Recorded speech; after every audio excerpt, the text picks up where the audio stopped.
No one in the village remembered when he arrived. He was just there one day. A man with quiet eyes and hands stained with sawdust setting up a shack at the edge of the forest where the acacia trees met the mist. His name was never spoken, mostly because he never spoke. Not once. Not a word. Children called him Uncle Mute, not out of cruelty, but curiosity. Adults nodded at him and the market offered him tea. He never drank greetings, he never answered. But no one could deny the work. He carved like breath. There were no sketches, no rulers, just raw wood and raw instinct. Every piece that came from his little shack felt like it had always existed, and his hands merely uncovered it. A bird mid-flight feathers curled into a frozen gasp. A woman laughing without a mouth. A table with legs shaped like weary knees. The carvings didn't just decorate homes, they changed the air inside them. Some said they dreamt more vividly after bringing his work into their houses. Others said the pieces whispered at night. He never sold anything. If he placed a carving outside his door, it meant it was yours. Take it, leave a coin if you want, but don't knock, don't ask. Once a city collector came offering cash and gallery space. The man just turned away, returned to his work, and closed the door. But what truly made him different wasn't the silence. It was what he carved when no one was watching. Once a month, always on the night of the new moon, he would walk deep into the forest, carrying nothing but a blade and a block of cedar. He returned just before dawn empty-handed. Some thought he was carving for spirits. Others believed he hid his greatest work in the trees. One boy followed him, once got lost for hours. When they found him, he was shaken. He carved something, the boy said, but not with his hands. And then one day, he carved a figure that looked like himself. It appeared outside his shack, life-size, standing upright, but the mouth was missing. Instead, where lips should have been, there was a single hollow the size of a breath held too long. People stopped and stared, unsure whether to be moved or unsettled. Then, a strange thing happened. Those who stood near it too long began to remember things they thought they'd forgotten. Regrets, first loves, fears. One old woman collapsed in front of it and through tears said, "I remembered my sister's face." The figure stayed outside for 7 days. Then it vanished. No one saw it taken, and the man, he was never seen again. Only his shack remained. Inside, they found no tools, no sketches, just a single word carved into the floor.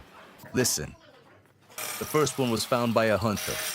He had wandered deeper than usual, tracking a boar that had long outsmarted his traps.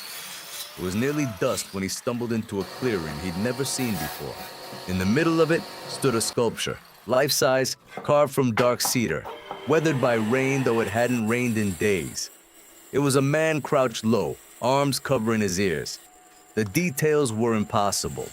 Every vein on the hand, every wrinkle on the forehead, it all looked alive. The hunter dropped his rifle without meaning to. He said later it wasn't fear that took him, it was the sound, or rather the absence of it. The moment he entered that space, the world had gone silent. Not quiet, silent. No wind, no birds, no heartbeat. Just stillness that pressed on his chest like deep water. He returned to the village shaken. A few didn't believe him, but others were curious. Over the next week, others entered the forest. Each found something. A woman kneeling with her back arched like she was screaming, except her mouth was stitched shut by vines. A boy curled beneath a tree, carved with a single tear sliding down his cheek. A faceless couple standing inches apart, hands almost touching but never quite. No two people found the same statue. No one could find the same clearing twice. And no one could take the statues home. When one man tried cutting down a piece he said was too beautiful to leave, he returned the next day with swollen eyes, his voice hoarse. It wept, he whispered. All night. I buried it back. By the third week, a rumor had begun, that the silent carver hadn't vanished, that he had simply moved deeper past the places maps remembered to where only memory could guide. And there in the moss-covered hush of the forest, he carved not what he saw, but what others tried not to. A forgotten apology, a broken promise, a love left unsaid. My now older and the quiet keeper of Vin's former workshop began to wonder. Could it be that grief finds its way back through wood? That silence, when carved into shape, speaks louder than speech. She entered the forest alone one morning, just before dawn. She returned before noon. She said nothing. But for weeks after, she carved every night pieces unlike anything she'd made before. And in each of them, people swore they saw fragments of themselves they'd buried long ago. If you believe that art is not made to be admired, but to reveal what we fear to face, then you understand why the carver carved without sound. Because some truths can't be told. They must be remembered slowly, in stillness shaped by the knife of time. Dewey was 9 when he first had the dream. In it, he stood barefoot in a clearing of tall grass and ancient trees. There was no wind, but the branches swayed as if remembering a melody. In front of him, half sunken into the earth, was a statue. A body without a face, hands cupped around where a mouth should be. No voice, no sound. But as he reached toward it, he felt something in his throat tremble, like the beginning of a song he didn't know the words to. He woke up crying. No one in the village thought much of it. Dewey was new and orphaned from the south, taken in by his uncle after his parents died in a ferry accident. He was quiet, kept mostly to himself, spoke in a whisper even when asked directly. At school, the other kids didn't tease him, but they didn't sit close either. He looks like he's listening to something we can't hear, one boy said. The dreams continued. Always the same statue. Always the same silence. Until one night the dream changed. This time the statue was unfinished. A knife lay on the ground. And the wind for the first time whispered, "Go." The next morning, Dewey walked into the woods. No compass, no map. Just instinct, like the roots beneath the soil were pulling him towards something left undone. He walked for hours, through thickets, over fallen logs, past birds that didn't fly away when he approached. And just before dusk, he found it. Not the statue, not the clearing, but a single carving knife stuck into the base of a tree. Old, rusting, wrapped in a cloth that still smelled faintly of camphor and cedar. He didn't touch it at first. He only stared. Then, slowly, like mimicking something his hands already knew, he sat down, found a fallen branch nearby, and began to carve. Not well, not fast, just enough to shape a hollow where sound might live. That night when he returned home, he spoke a full sentence for the first time in months. "I found something that knows me." His uncle didn't understand. No one did. But Mai, who heard the story later, knew. She didn't ask to see what Dewey carved. She only gave him a small box the next day wrapped in cloth. Inside a few carving tools Vin had once passed to her years ago. "You don't need to know the story," she said gently. "Just listen to the wood." If you believe that sometimes children are the ones who remember what adults have learned to forget, then you understand why the forest called Dewey. It wasn't just the silence. It was the need to give voice again to a carving left unfinished, not by hands but by hearts. Dewey carved in silence. Not in the workshop, not in the open, but beneath the banana trees behind his uncle's house where the ground stayed cool and the air always smelled like rain. At first his carvings were simple, a bird mid-flight, a hand reaching up a bowl with no bottom. He didn't plan them. He didn't even fully know what they were. He only carved what came. His hands moved before his thoughts did, like they were obeying a memory older than himself. Then came the faces, or rather, almost faces. Eyes with no pupils, mouths sealed shut with a single groove, chins lifted slightly like they were about to speak or had just been told to stop. Dewey left the pieces outside, not caring if they disappeared. But they didn't. Neighbors came by curious. One took a carving home, then returned the next day pale and shaken. "I dreamed of my mother," she whispered. "I hadn't seen her face in years. And she said something. I can't remember what, but it felt like forgiveness." Others followed. An old man who had lost his son in war, a woman who had miscarried 3 times, a baker who hadn't spoken to his brother in a decade. They each found something in Dewey's carvings they couldn't explain and couldn't let go of. But Dewey, he remained unchanged. He didn't ask what they saw. He didn't seem to know what power lay in his work. He just carved quietly, as if he were tuning an instrument that hadn't been played in years. Mai visited him one afternoon. She didn't say much, just sat beside him as he worked. After a while, she asked softly, "You hear it too?" Dewey didn't answer right away. Then, still carving, he said, "I think it's not a voice. It's more like waiting." She understood. Not every calling arrives with thunder. Some come like a draft through a closed room, soft, persistent, unrelenting. The villagers began leaving notes beside his pieces, things they'd never dared say aloud. "I wish I had stayed. It wasn't your fault. I still see you." Dewey never read them, but his carvings changed. Slightly, a curl of a lip, a hand reaching not outward but inward, as if the wood had begun to listen back.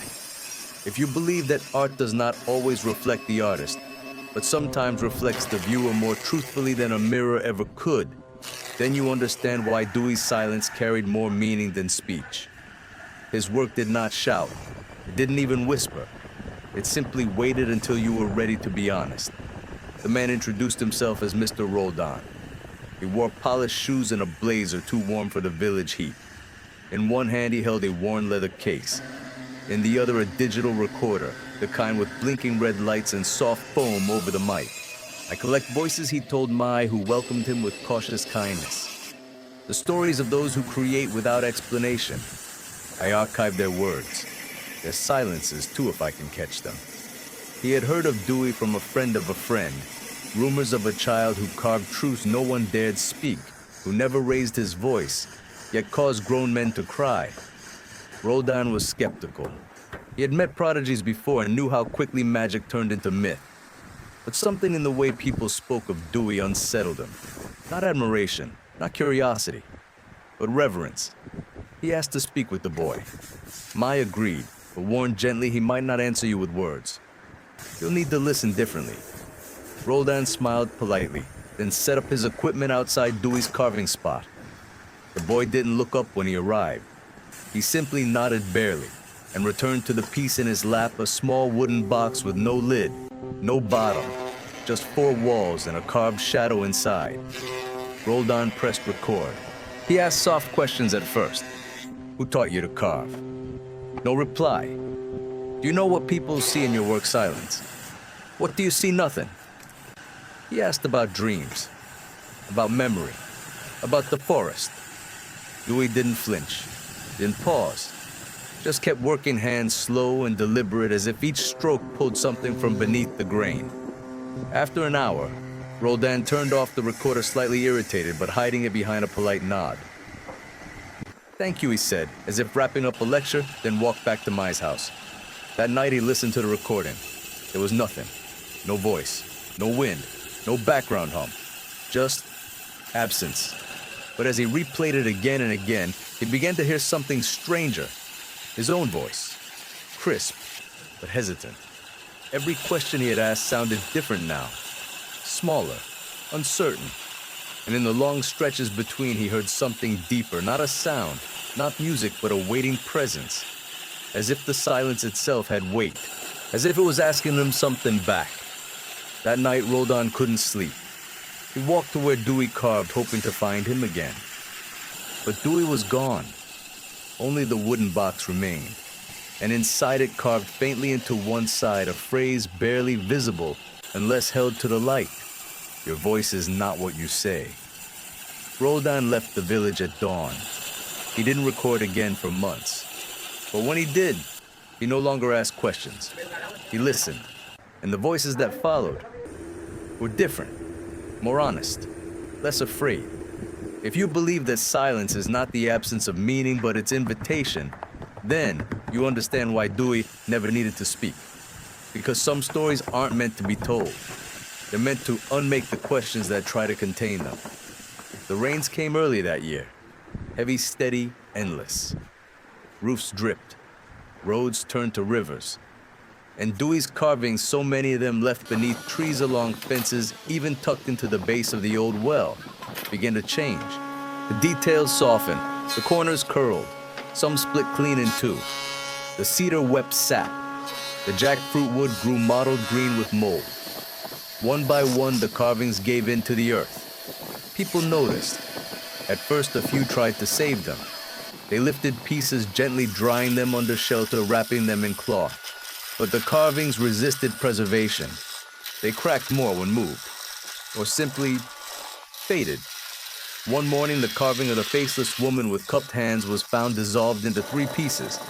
Another, a kneeling child with a spiral carved into his chest, had vanished completely overnight, leaving only an indentation in the grass. But Dewey didn't seem sad.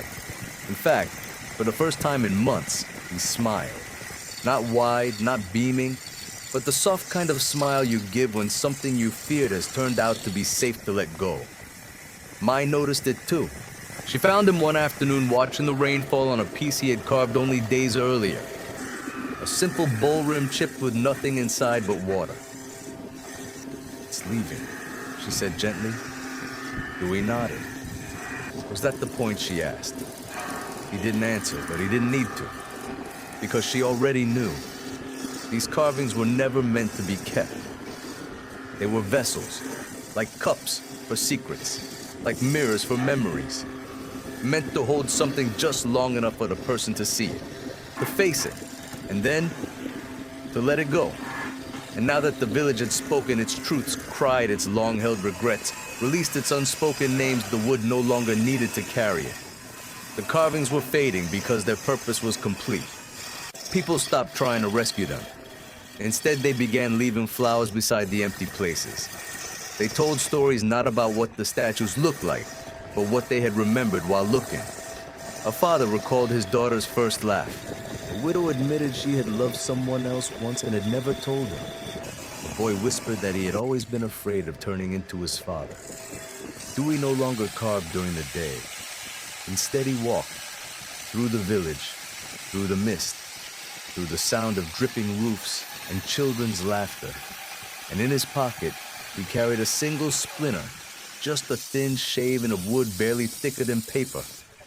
Every now and then, he would hold it up to the light, smile, then let it slip through his fingers into the wind. If you believe that what matters most is not what remains, but what is finally allowed to pass through us, then you understand why Dewey's work had to vanish. It was never sculpture. It was never art. It was a kind of release. And once the village had learned to breathe without fear, the carvings stepped back into the silence they came from. No one noticed the morning Dewey left. His bed was still made. His carving tools arranged in a perfect line beneath the window gleamed faintly in the dawnlight. His sandals sat by the door. A half-carved block of Nara wood waited patiently on his stool. But the boy was gone. Not missing, not lost, just gone. As if he had stepped out of time and left only the air behind him. Mai searched for him not with urgency, but with a quiet sense of knowing. She wandered the forest paths where he once walked, sat beside the banana trees where he used to carve, waited at the edge of the old clearing that never stayed in the same place twice. But Dewey was nowhere, and somehow no one panicked. They whispered stories about where he might have gone. Some said he returned to wherever he had come from. Others claimed he followed the same trail as the first silent carver, vanishing into the trees until the trees remembered his shape. One child insisted he had turned into a carving, himself a piece so perfect it needed no wood. But she believed something else. He became what he gave, she said once, an emptiness that listens. Years passed. The village changed. A new school was built.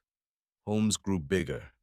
Tourists came and went, sometimes asking, "Is this the village with the boy who made statues cry?" But the locals only smiled politely and said, "Not anymore." Until one rainy afternoon, a girl named Leon, barely 7, sat under the old tamarind tree and began tapping her finger on a plank of wood beside her. Slow, rhythmic, almost like breath.